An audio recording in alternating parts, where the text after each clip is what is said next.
Com a palavra, o nosso presidente, meu querido amigo Vitor Nosses. Companheiros e companheiras,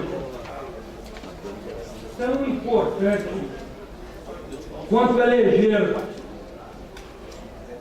deputados federais e estaduais, e senadores, e governadores, e presidentes da República, é termos uma consciência do que vem a ser a doutrina social cristã. E aí, em Minas, surgiu a ideia de criarmos uma escola de líderes do conhecimento, essa palavra-chave, do conhecimento da doutrina social cristã. Como é que vamos participar dos processos de produção e distribuição da riqueza?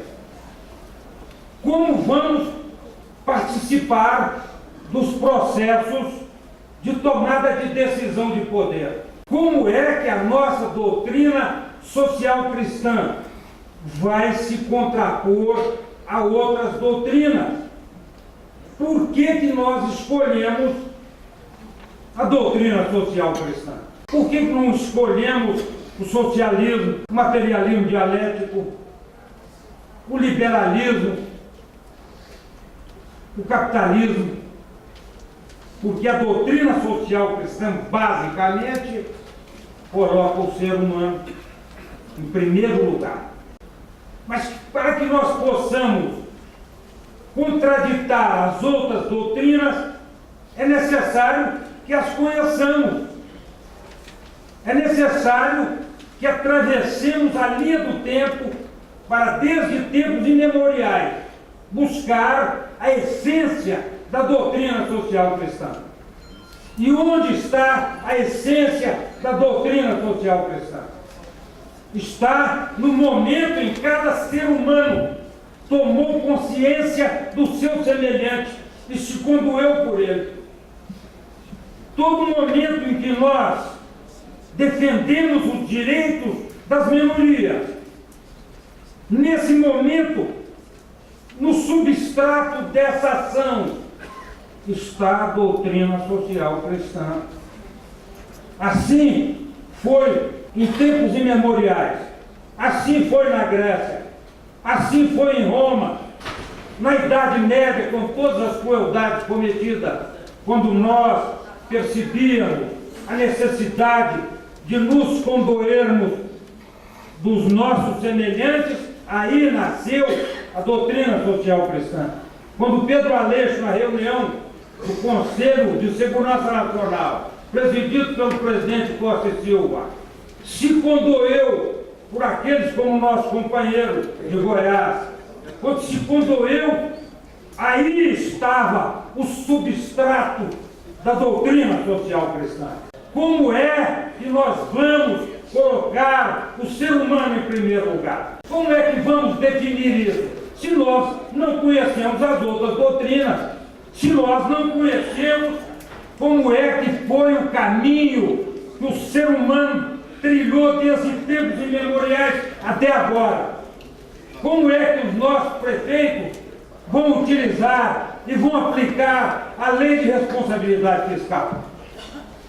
Como é que nós vamos agir corretamente com a lei das licitações? Como é que nós vamos acompanhar toda essa legislação que visa, através do Ministério Público, moralizar a vida política no país? Para que isso se concretize, é necessário que nós cursemos, nós todos. Eu, cada aula que assisto lá em Minas, em Belo Horizonte, todo sábado, de 4 às 6 da tarde, mais eu me convenço da necessidade fundamental, substancial, essencial da criação de uma escola de líderes, através da Fundação Pedro Aleixo, que é o órgão de assessoramento, estudos do Partido Social Cristão. Como é que isso vai se concretizar? Através de 16 aulas que vamos colocar no DVD e vamos espalhar por todos os municípios desse país. Aulas preparadas com tomada de campo, aulas preparadas com muitas imagens, porque uma imagem vale 1000 palavras.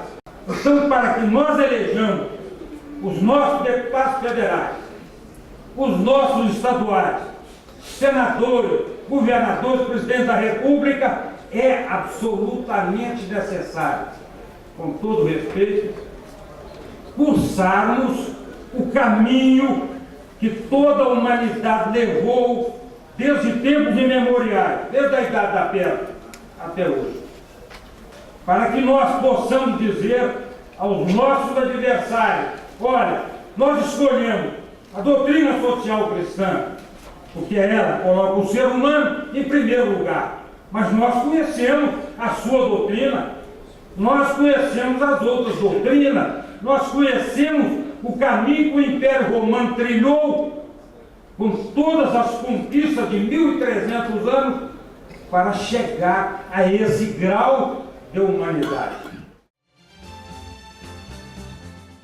Hoje eu queria falar com vocês sobre a Escola de Líderes, formação do conhecimento em doutrina social cristã. Vamos aprofundar um pouco o nosso conhecimento. Hoje nós temos a informação de várias formas na sociedade, mas essa informação solta pode ser até prejudicial. No momento em que você escolhe um ambiente que é este, que é a nossa Escola de Líderes, na formação do conhecimento da doutrina social cristã, você sedimenta esse conhecimento. Você pega essas informações e sabe trabalhar. Então é isso que nós estamos hoje aqui proporcionando a vocês, o PSC, o Instituto Pedro Aleixo, para que você possa adquirir isso, aprofundar e poder produzir um trabalho fundamental dentro da área política, que você possa fazer a diferença dentro da sua comunidade. É o seu conhecimento que vai fazer isso. Eu espero que um dia você que está aí estudando, você que está aprofundando, se consolidando, possa estar um dia na Câmara de Vereadores, na Assembleia Legislativa, na Câmara Federal, no Senado Federal, ou até mesmo na Presidência da República e nos outros cargos executivos. Pode ter certeza, quem tem conhecimento, quem aprofunda na doutrina social cristã, está fazendo a diferença.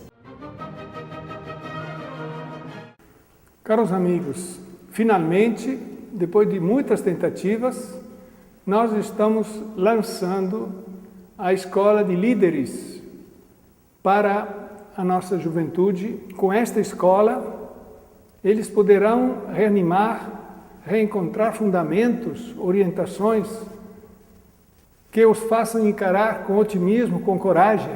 Uma escola de formação social e política é fundamental.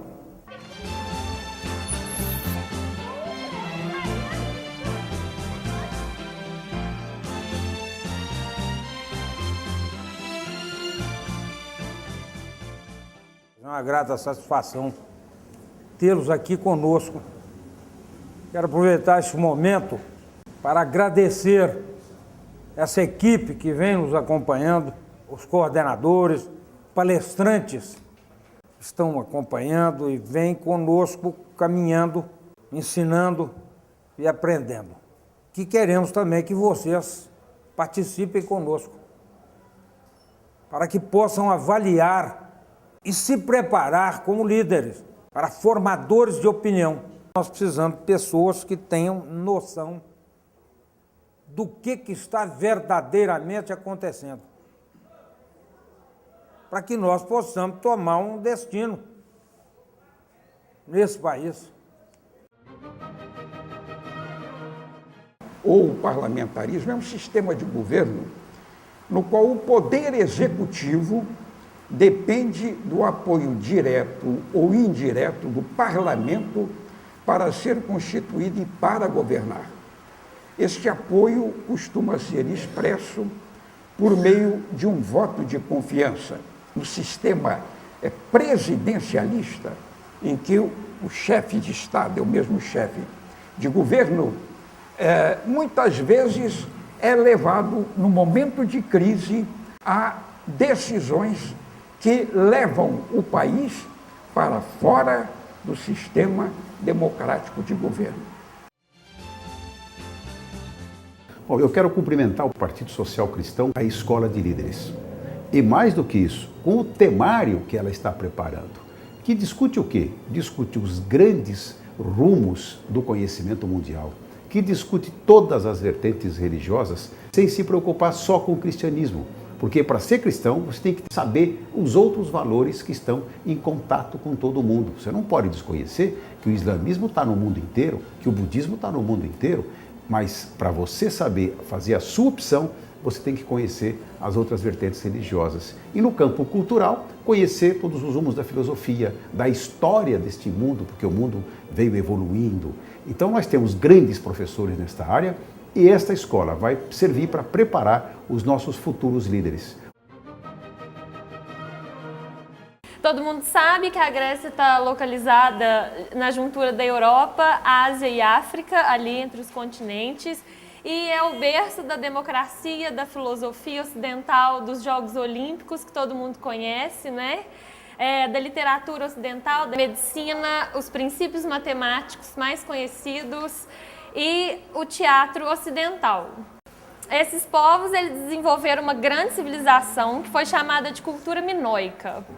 E essa civilização ela já se organizava desde esse tempo sob forma de Estado. Ela praticava o comércio externo com outros povos próximos, mais afastados. Então a gente já vê a presença dessa instituição do Estado desde muito tempo.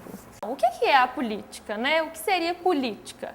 É a arte ou ciência de governar, a aplicação dessa arte nos negócios internos da nação, que a gente chama de política interna, ou nos negócios externos, que a gente chama de política externa.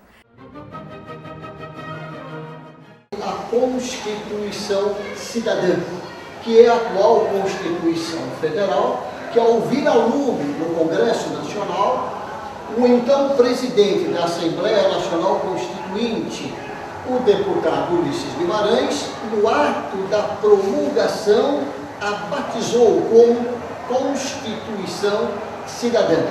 Esta Constituição Cidadã trouxe várias inovações em vários campos. Nenhuma Constituição anterior a esta foi colocada a atividade financeira do Estado com tanta precisão. E nesta se derramaram vários artigos sobre o orçamento público, sobre a despesa pública, instrumentos maiores da cidadania. A Constituição Cidadã, sob o prisma do cidadão contribuinte, que pode gerenciar, que pode monitorar, que pode fiscalizar a atividade financeira do Estado, que é no final onde se resumem os maiores problemas do nosso país. O PSC, Partido Social Cristão, através da Fundação Instituto Pedro Aleixo, convida você para participar da política da sua região, na sua comunidade, no seu bairro. E para isso, coloca à sua disposição a Escola de Líderes, formação do conhecimento da doutrina social cristã, para que todos nós que almejamos ver a diferença no nosso país, possamos estar aptos a desenvolver atividades políticas e, principalmente, nos tornarmos líderes nas nossas comunidades ou aonde quer que seja, para construirmos assim um Brasil melhor para todos, colocando o ser humano em primeiro lugar. O homem é princípio, objeto e fim de todas as coisas. E assim ele foi reconhecido ao longo do tempo.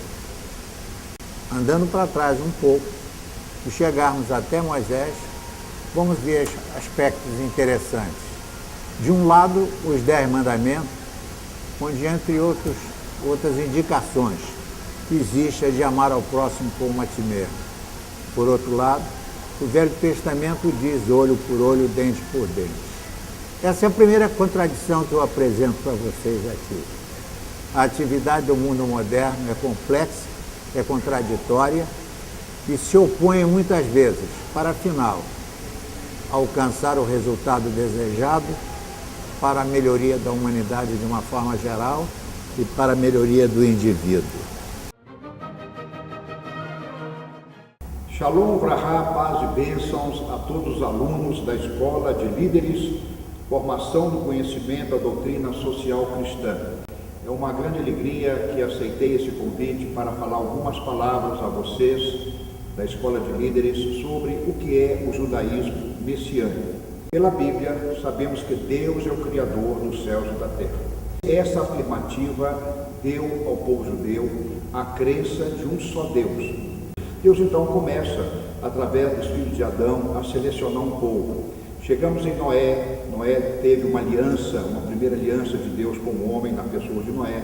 Depois de Noé, Deus amplia essa aliança a outros descendentes, como Sem, daí a palavra semita, o povo judeu, o povo semita, que vem da palavra semita, do filho de Sem. E aí Deus vai até Abraão. Chegando a Abraão, Deus mostra ali, a Bíblia mostra ali dois filhos. Teve um filho chamado Ismael, que deu origem aí aos árabes, e um filho, outro chamado Isaque, que deu origem ao povo judeu. Então, a partir do momento que o povo judeu começou a ter origem com o filho de Abraão chamado Isaque, Isaque relata a Bíblia que teve 12 tribos, né? E dentre elas a tribo de Judá. De Jacó para frente, o filho chamado Judá é que deu origem aí a palavra Yehudá, né? A palavra judeu, que quer dizer Deus é meu louvor, que deu origem ao povo judeu de hoje. No judaísmo messiânico, nós ficamos com a Bíblia, nós respeitamos a Constituição de Israel, mas nós optamos por crer na Bíblia, porque a Bíblia é o livro que nós cremos, nosso livro de fé, nosso livro de prática, nosso livro de confissão, não é? Então, a Bíblia mostra que o judeu é uma descendência patriarcal. Abraão, Isaac, Jacó, Judá, Davi, Salomão. Então, podemos ser judeus e cremos em Jesus sem perder a nossa identidade judaica. Aqui vai uma palavra a nós como cidadãos que devemos escolher os nossos líderes políticos. A Torá diz: escolham do meio de vós homens que sejam cabeças, ou seja, líderes. E eu fico feliz que estou falando com uma escola de líderes. Esses líderes, diz a Torá, que sejam capacitados, é uma qualidade, que sejam entendidos, que tenham conhecimento. Shalom Vrahot, que Deus abençoe a todos. Jesus disse uma vez: não vim para ser servido, mas vim para servir. Então, é uma característica nossa a de estar disponíveis a fim de contribuir com o pouco que seja, de acordo com as condições de cada um, para a felicidade dos outros. A mensagem de Jesus foi de paz. A saudação que ele dirigiu aos discípulos, aos apóstolos, durante a vida e mesmo depois da sua ressurreição, foi: a paz esteja convosco. Aí está uma forma muito concreta de viver o mandamento de amar ao próximo como a nós mesmos, de fazer aos outros o que nós gostaríamos que os outros fizessem a nós. O tema da palestra de hoje é o da Primeira Guerra Mundial. É importante conhecer a história. Nossa análise é baseada, em boa parte, no que a história nos ensina, mas também naquilo que encontramos nos livros de ciência política. Há um autor francês, Guy Verger,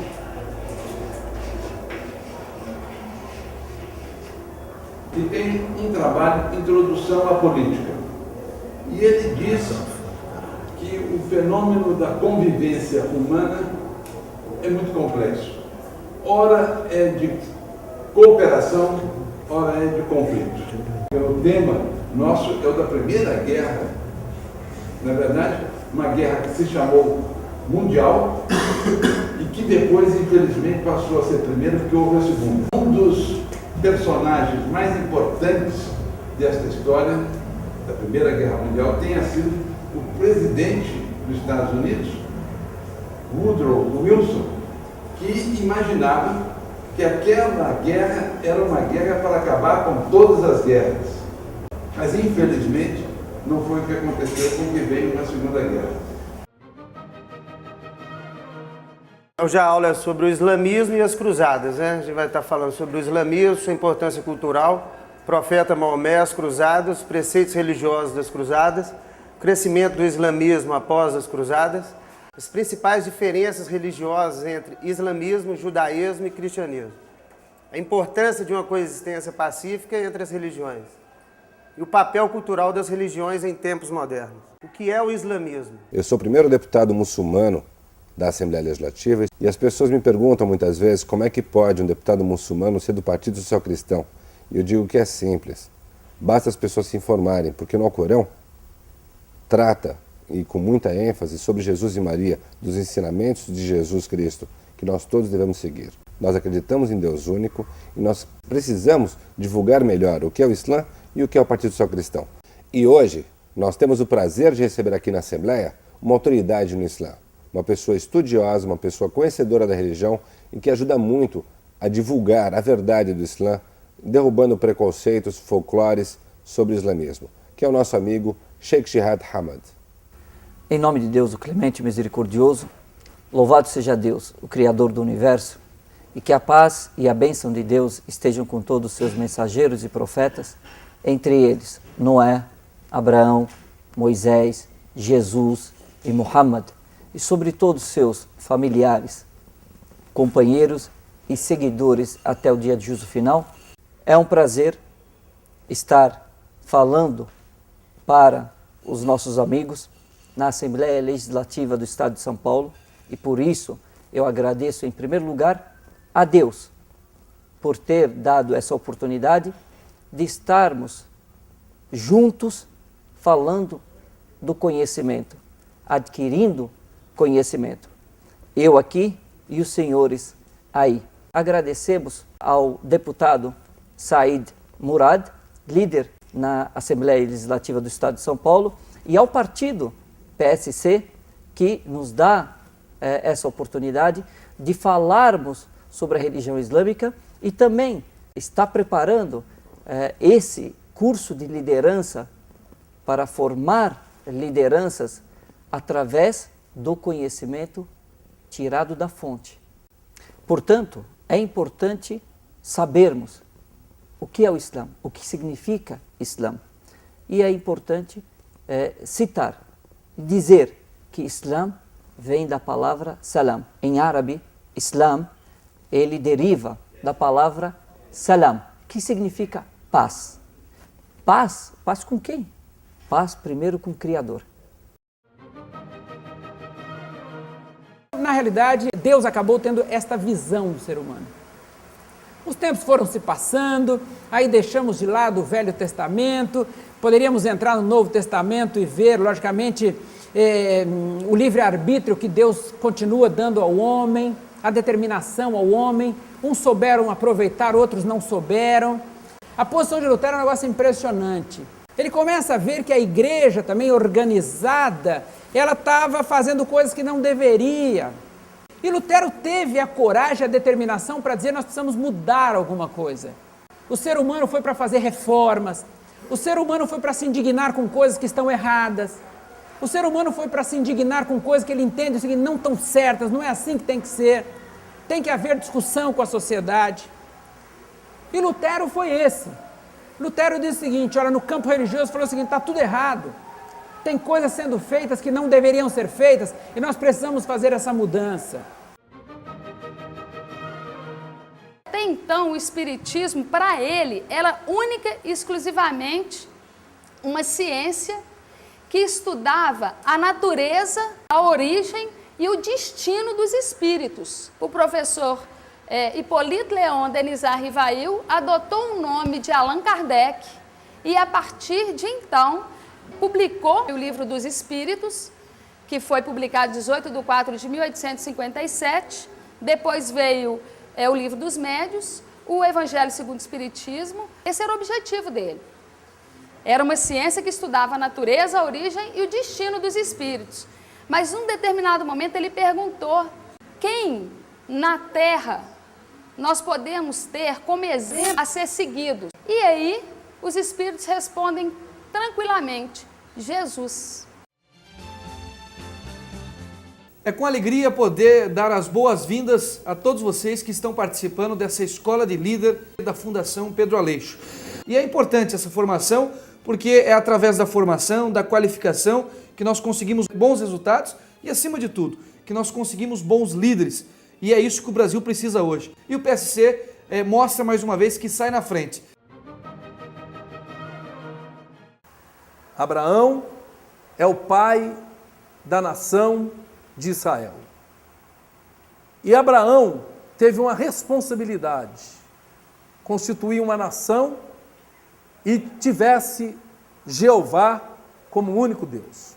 Desde os primórdios, tempos em que o homem vem se organizando em sociedade, nunca se viu ou se pensou um homem separado do seu Criador. A organização política acompanhada pelos seus pensadores sempre trouxe em questão o Criador do universo. Nós podemos citar Sócrates, que viveu 470 anos antes de Jesus, Platão, Pitágoras e outros pensadores, filósofos, que influenciam hoje ainda, suas ideias não ficaram ultrapassadas. Outros pensadores mais recentes, mais contemporâneos, como Isaac Newton, Immanuel Kant, filósofo alemão, também sempre viveram buscando essas verdades. Na verdade, o homem, na sua natureza, ele sempre buscou a verdade. Por isso que eu acho que é importante nós adquirirmos conhecimento.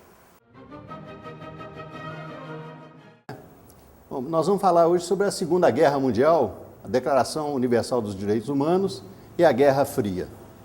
Guerras mundiais, não a primeira e segunda grandes guerras mundiais, né? Mas as guerras que ocorreram a partir de 1882. O fato mais marcante aí é a respeito do assassinato do Francisco Ferdinando em 1914 e daí eclodiu a Primeira Guerra Mundial e depois, mais na frente, vieram esses outros desdobramentos aí até chegarmos à Segunda Guerra. Para nós chegarmos à Segunda Guerra, viemos traçando ali, né? A ascensão, depois de 1919, veio o Tratado de Versalhes, que foi imposto à Alemanha como derrotada na guerra, né? E aí, em 1922, veio ali a ascensão do Mussolini ao poder em Roma.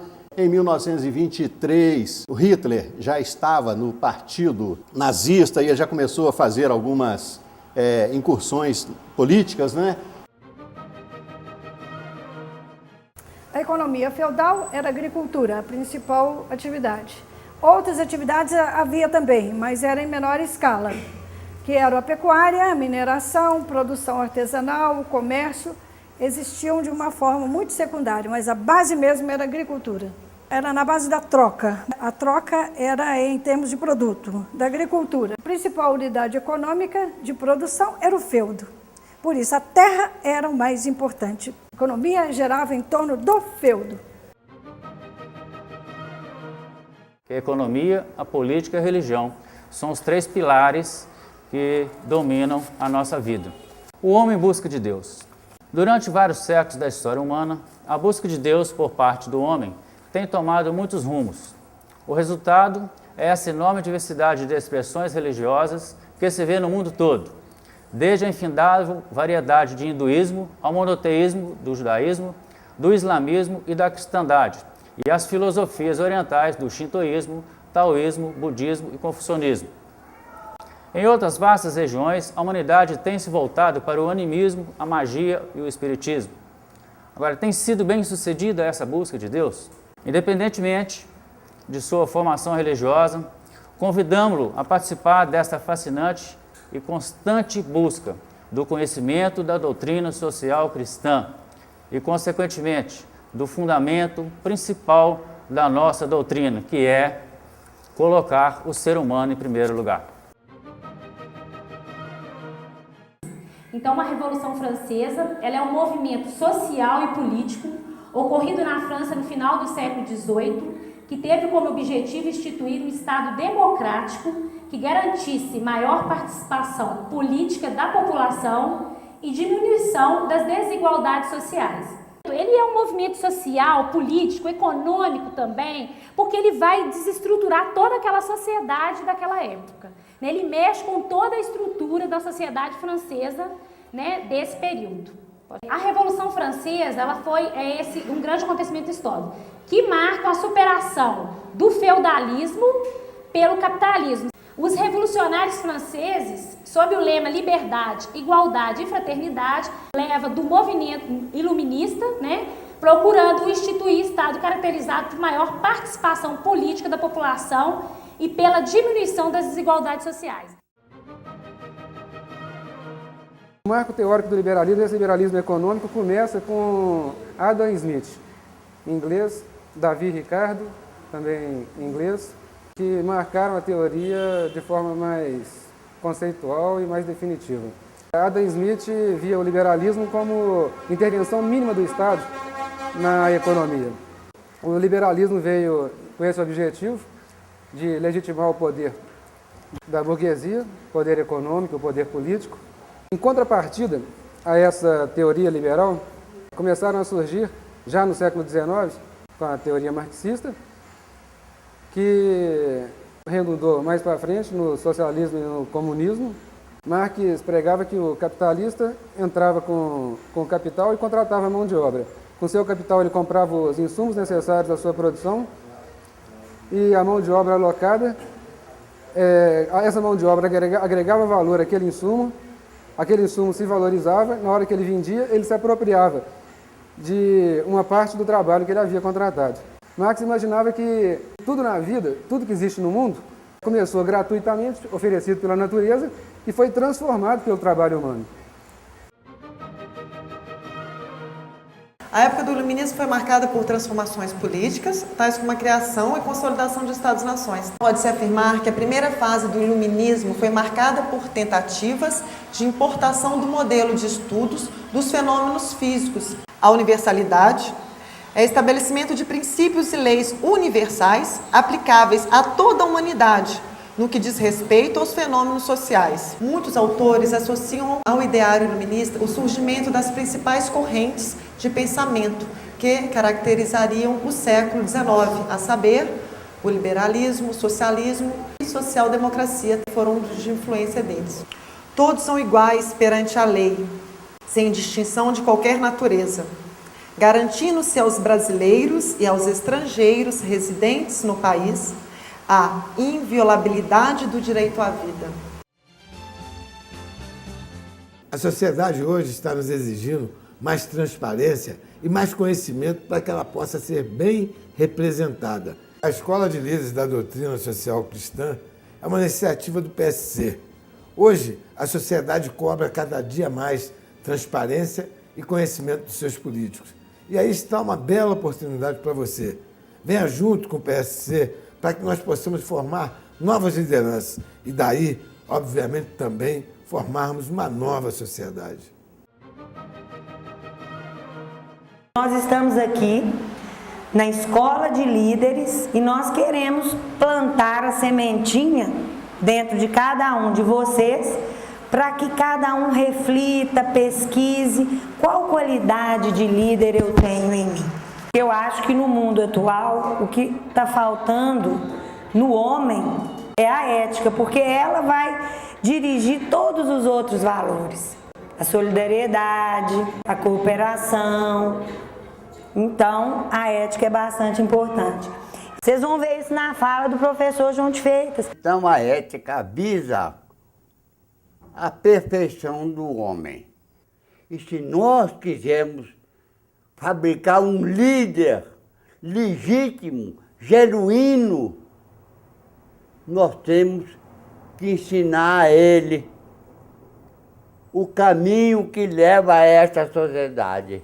Na democracia, todas as coisas são suas, porque todas elas estão na mão do governo.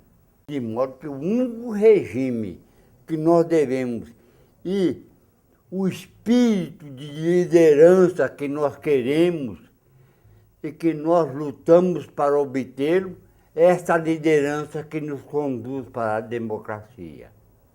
Se tudo é de todos, tudo está na mão do Estado, mas o Estado é representativo, é democrático. Na verdade, nós devemos conhecer o passado para compreender o presente e então poder construir o futuro. A filosofia é a mãe da política. A política nasceu da filosofia. ela nasceu no Ocidente, ela vem da palavra polis, que em grego quer dizer cidade. Era a forma de administrar as cidades antigas. Os gregos pegaram o alfabeto dos fenícios, criaram as vogais, porque não tinha vogal, era aquele, como eu disse a vocês, eram alfabetos por sentido, e o pensamento lógico, a sintaxe, sujeito, objeto, predicado. A partir daí, o mundo passou a ser representado intelectualmente, coisa que não ocorria antes, foi criada uma linguagem. Então, como ele passou a ser projetado intelectualmente, criou-se um cosmos superior, que é chamado Olimpo. Então, nasce a cultura ocidental, a cultura grega. Todas as coisas que os homens tinham, não conheciam, não eram capazes de potencializar pelo conhecimento, eles levavam ao nível de mito e entregavam a uma figura personificada que era um deus. Do processo partidário contemporâneo, ou seja, de 79 para cá. E ali a gente tem um referencial. Esse ano de 79, quando se anistiou a todos os agentes políticos perseguidos para voltarem ao Brasil. E até aquele momento só tinham 2 partidos. Era o MDB e a Arena. A linha histórica é essa. Em 79, anistia, permite-se a criação de novos partidos. Em 82, participa para a eleição de governador, que até então aí eram os prefeitos biônicos que tinham nas capitais. Vamos para 85, campanha para as diretas já, né, onde teve a eleição do Tancredo, assumiu o Sarney. Mas aqui dentro a gente sempre teve essa preocupação com a formação, com o entendimento da doutrina social cristã. E quando a gente vê que há mais de 2000 anos atrás já nasceu um homem, que depois de algum tempo juntou 12 apóstolos, e hoje por todos os continentes a gente ouve falar do pensamento cristão, nós temos aqui, para esses vários apóstolos, está com a responsabilidade de levar a doutrina social cristã em cada um dos seus municípios, em cada um dos seus rincões. A origem do trabalho, ela remonta, segundo a palavra de Deus, lá no Jardim do Éden. Quando Deus criou o homem, falou, você vai trabalhar tranquilo, vai ter tranquilidade, vai ter tudo ali com fartura. Não tem problema, cultiva. Mas como o homem, ele quebrou uma regra, quando nós quebramos uma regra de vida normal, efetivamente, nós sofremos as consequências. Então é necessário que nós entendamos que o homem não pode ser preguiçoso. O homem tem que ser trabalhador. Não tem um emprego de carteira assinada, não tá difícil o emprego, pode estar certo. Quem quer trabalhar sempre arranja alguma coisa para fazer. Então, quem trabalha pode estar certo que não deixa de comer o pão. Porque o salmista Davi disse, o rei Davi, eu fui moço e hoje sou velho, e nunca vi o justo trabalhador mendigar o pão. Sempre ele vai ter o pão para comer. O cristianismo, o ensinamento de Jesus, o ensinamento da palavra de Deus é que haja uma harmonia entre a força do trabalho e a força que contrata o trabalho. E isso vem ao longo da história. Acredito sim naquele líder que criou muitos outros líderes. Só assim a gente difunde, propaga e sedimenta o conhecimento e aí se constrói uma cidadania com dignidade, com respeito, com humanismo, como o próprio Cristo pregou há mais de 2000 anos. Acredito sim no líder que construiu outros líderes e o PSC inova e está de parabéns pela Escola de Formação de Líderes. Amigos e amigas, é com grata satisfação que comparecemos hoje para o encerramento do nosso curso de formação do conhecimento da doutrina social cristã.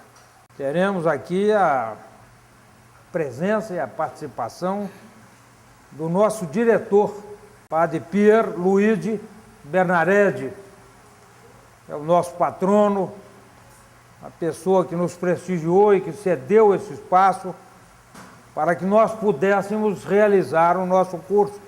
Certamente farão uma palestra para nós aqui hoje, das mais memoráveis, enfatizando a participação da Igreja Católica Apostólica Romana no processo multimilenar da doutrina social cristã. A doutrina social da Igreja, que deveria estar sendo ensinada, mas pelo menos na Igreja Católica, a doutrina social da Igreja, que deveria ser ensinada em todos os seminários, todas as universidades católicas, todos os colégios católicos, todas as paróquias, todos os movimentos cristãos católicos, em nenhum lugar desse está sendo minimamente apresentada. Nenhum deles. De um lado, pela superficialidade dos próprios católicos. E do outro lado, porém, pela pressão subliminar de uma ideologia globalizada e altamente capaz de destruir tudo que estiver na sua frente em termos de oposição. Dentro de um quadro social tão preocupante, fico muito satisfeito de ter visto por este semestre uma iniciativa como esta existir. Os meus votos é que vocês possam continuar, se enraizar mais dentro da doutrina social cristã, para cada um de vocês serem multiplicadores de uma luz diferente, de uma abordagem diferente das questões sociais e políticas. Onde vocês estiverem, desde o simples pai e mãe de família até o deputado federal, quem sabe o presidente da República. Cada um no seu lugar, eu acho que nós temos um grande manancial de propostas novas e uma tarefa muito grande pela frente, sobretudo num país como esse nosso Brasil. Como todos sabem, é o campeão mundial de injustiça social. Dou os parabéns, então, e renovo da nossa parte, das obras sociais da Glória, a disponibilidade.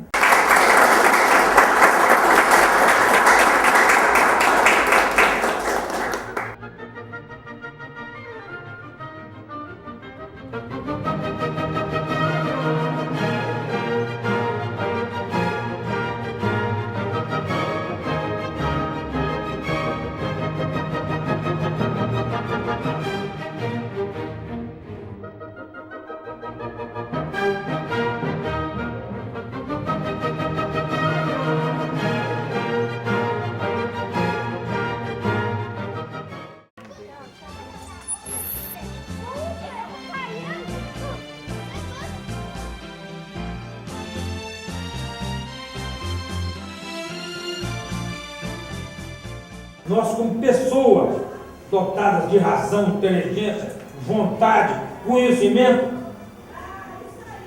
procurar o nosso caminho, para que possamos nos representar de forma eficiente e eficaz. Eficiente porque sabe fazer, é bom. Eficaz porque sabe fazer certo. Nos processos de tomada de decisão e de poder. É para isso que nós estamos aqui hoje. Nós temos um referencial do conhecimento e da sabedoria. É isso que nós temos que ativar para participar dessa escola de líderes do conhecimento da doutrina social cristã.